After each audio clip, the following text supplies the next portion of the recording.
दाहाल नेपाल पक्ष बाहिरबाट परिचालित भएर बेग्लै संसारमा रमाउन खोजेको प्रधानमन्त्री एवं नेकपा अध्यक्ष केपी ओलीको आरोप। 11 महिनाभित्र पार्टी महाधिवेशन गरिसक्ने र आगामी चुनावमा कम्तीमा 50 लाख लोकप्रिय मत ल्याउने गरी संगठनलाई पुनर्गठन गरी अघि बढ्ने अध्यक्ष ओलीको घोषणा। बालुवाटार भेलामा ओलीद्वारा 1179 सदस्यीय महाधिवेशन आयोजक समिति बनाउने घोषणा। केन्द्रीय समितिमा 556 थप। बाँकी 197 सदस्य पछि थप गर्ने जानकारी। थप गरिएका केन्द्रीय सदस्यलाई भेलामै शपथ गराइयो। पार्टी प्रवक्तामा प्रदीप गेवाली नियुक्त। पार्टीभित्रका उत्पन्न द्वन्द्वलाई प्रधानमन्त्रीले गरे पिलोसँग तुलना। अर्का कार्यकारी अध्यक्ष पुष्पकमल दाहाल माधव नेपाल पक्ष नहुँदैमा केही फरक नहुने प्रधानमन्त्रीको संकेत। कसैलाई कारबाही नगर्ने र पार्टी विभाजन पनि नगर्ने जानकारी। पार्टी अध्यक्षबाट केपी ओलीलाई हटाउने दाहाल नेपाल समूहको निर्णय। संसद विघटन विरुद्ध आन्दोलन गर्ने प्रस्ताव पारित। नेकपाका दाहाल नेपाल समूहको केन्द्रीय कमिटीको बैठकबाट पार्टी अध्यक्षमा माधव नेपालको नाम पारित। पार्टीको केन्द्रीय कमिटी संरचना र विधान संशोधन भएको प्रधानमन्त्री केपी ओली नेतृत्वको नेकपाले निर्वाचन आयोगलाई गराए जानकारी। प्रतिनिधि सभा विघटन विरुद्ध नेकपाका सांसदहरूले गराए सर्वोच्च अदालतमा रिट दायर। 114 जना सांसदको हस्ताक्षर सहित नेताद्वय भीम रावल र देव गुरुङ सर्वोच्च अदालत पुगे। संवैधानिक निकायमा संवैधानिक परिषदबाट भएको नियुक्ति सिफारिस विरुद्ध सर्वोच्च अदालतमा रिट। नियुक्त बदर गर्न माग। आन्तरिक विवाद चुलिएपछि नेकपाको धुम्बाराही कार्यालयमा ताला। ओली पक्षले कार्यालय कब्जा गरेको दाहाल पक्षको आरोप। नेकपाका कार्यकारी अध्यक्ष पुष्पकमल दाहालद्वारा सचिवालय सदस्य रामबहादुर थापासँग भेट। आफूलाई साथ दिन आग्रह। ताजा जनादेशमा जानु नै उत्तम विकल्प हुने राप्रपा अध्यक्ष कमल थापाको भनाई। गठबन्धन बनाएर ब्रह्मलुटको श्रृङ्खला रोक्नुपर्नेमा जोड। सरकारको सिफारिसमा संसद विघटन भएको दोष राष्ट्रपतिलाई दिन नमिल्ने नेपाल परिवार दलका अध्यक्ष एकनाथ ढकालको भनाई। सहमतिको सरकार गठन गर्नुपर्ने धारणा। सत्तारूढ नेकपा भित्रको राजनीति। पार्टी फुटको दिशातिर गएपछि राजधानीमा सुरक्षा सतर्कता बढाइयो। काठमाडौँको मुख्य चोकहरूमा नेपाल प्रहरी र सशस्त्र प्रहरीको डफा तैनात। सादा पोसाकका प्रहरीलाई पनि उत्तिकै सङ्ख्यामा खटाइयो। नेपाली कङ्ग्रेसको केन्द्रीय समिति बैठक आजदेखि सुरु। अधिनायकवाद आकांक्षाको प्रतिरूप संसद विघटन भएको कङ्ग्रेसको निष्कर्ष। प्रधानमन्त्री ओलीको कदमले संविधानमा गरिएको व्यवस्थालाई ध्वस्त पारेको कङ्ग्रेसको आरोप। संसद विघटन प्रक्रिया भन्दा बाहिर। संसद पुनर्स्थापना गर्न नेकपा मसालका महामन्त्री मोहन विक्रम सिंहको माग। राष्ट्रपतिले संविधानको संरक्षण गर्न नसकेको टिप्पणी। संसद विघटन विरुद्ध सुदूरपश्चिमको बैतडीमा दाहाल नेपाल पक्षद्वारा सदरमुकाममा विरोध जुलुसको आयोजना। डाक्टर युवराज खतिवडा राजदूत पदमा नियुक्त। राष्ट्रपति भण्डारीले अमेरिकाका लागि राजदूत पदमा नियुक्त गरिन्। प्रधानमन्त्री केपी ओलीको असंवैधानिक कदम विरुद्ध आन्दोलनमा उत्रने विभिन्न विद्यार्थी संगठनको निर्णय। देशव्यापी आन्दोलन गर्ने घोषणा। संसद विघटनको विरोधमा राष्ट्रिय जनमोर्चाद्वारा रोल्पामा प्रदर्शन। प्रधानमन्त्रीले संविधान कु गरेर 2/3 जनमतको अपमान गरेको आरोप। विवेकशील साझा पार्टीको प्रवक्तामा केन्द्रीय सदस्य शरदराज पाठक चयन। उखु किसानद्वारा मङ्गलबार पनि काठमाडौँको माइतीघर मण्डलामा प्रदर्शन। भुक्तानी नपाएको भन्दै 10 दिनदेखि प्रदर्शन जारी। आफूहरूले पाउनुपर्ने भुक्तानी दिलाइदिने जिम्मेवारी सरकारले नलिँदासम्म आन्दोलन जारी राख्ने उखु किसानको भनाई।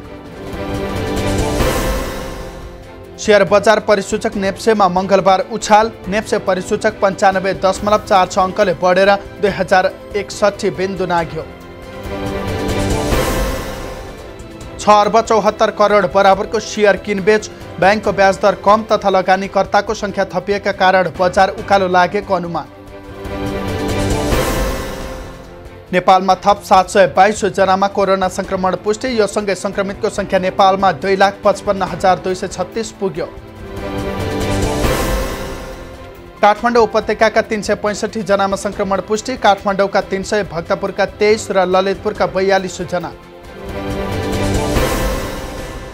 एकै दिन 966 जना कोरोना मुक्त, यो सँगै संक्रमण मुक्त हुनेको सङ्ख्या नेपालमा 2,45,709 पुग्यो। कोरोना संक्रमणबाट थप 3 जनाको मृत्यु, यो सँगै ज्यान गुमाउनेको सङ्ख्या नेपालमा 1,798 पुग्यो।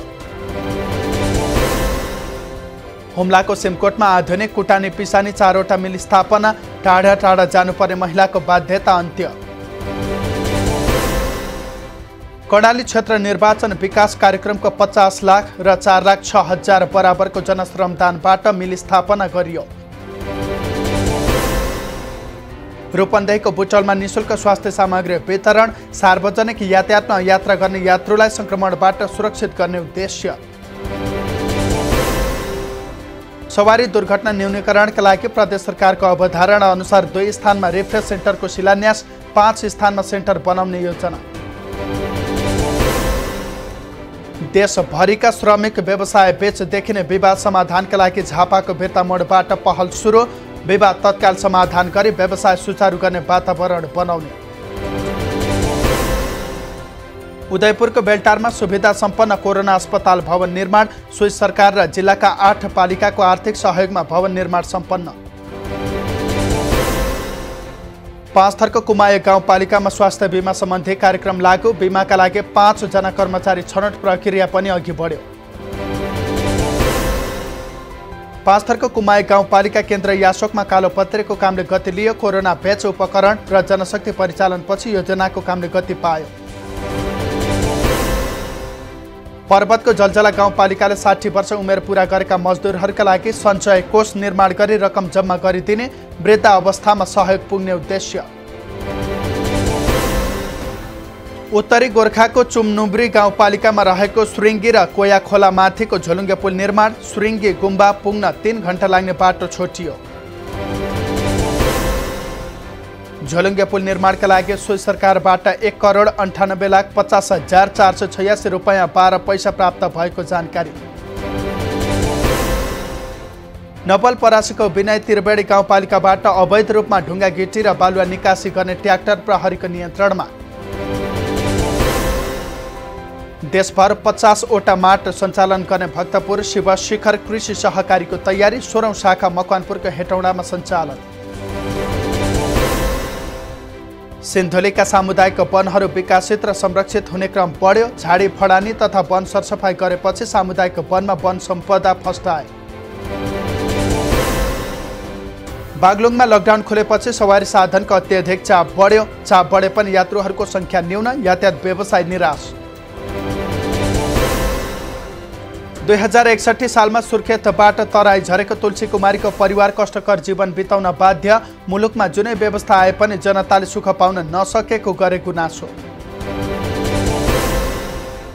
पाल्पा र गुल्मीमा सुन्तला उत्पादन वृद्धि गर्न सुन्तला जात फलफुल विकास केन्द्रद्वारा तालिम सञ्चालन, बिरुवा उत्पादन र कलमी व्यवस्थापन सम्बन्धी सिप प्रदान। कैलालीको गोदावरी नगरपालिका 11 र 12 मा पर्ने मछली खोला पछिल्लो समय पिकनिक जानेहरूका लागि प्राथमिकतामा, पर्यटक बढेपछि पूर्वाधार बनाउने नगरपालिकाको तयारी। डोटीको केआई सिंह गाउँपालिकामा पहिलो पटक एम्बुलेन्स सेवा पुग्यो, अकालमा ज्यान गुमाउनु नपर्ने स्थानीयको विश्वास।